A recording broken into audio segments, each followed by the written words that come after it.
রবিবারের সকালটা একটু দেরি করেই শুরু হয়েছে, যেটা স্বাভাবিক, আর বাঙালির ক্ষেত্রে তো আরোই স্বাভাবিক। তো যাই হোক, এবার কিছু খেয়ে সপ্তর্ষিকে একটু কাটোয়াটা ঘুরে দেখাবো। তো চলো সপ্তর্ষির সাথে তোমরাও একটু কাটোয়াটা ঘুরে দেখো।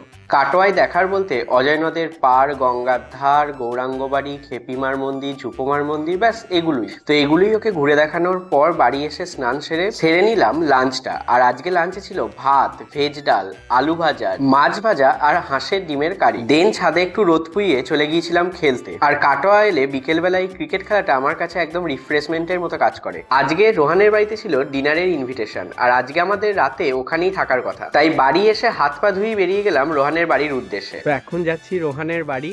আমি আর সপ্তর্ষি বেরিয়ে গেছি, আর আজকে হয়তো ওখানেই থাকবো, কারণ ওখানে ডিনার করে আর বাড়ি আসবো না, কালকে সকালে আসবো।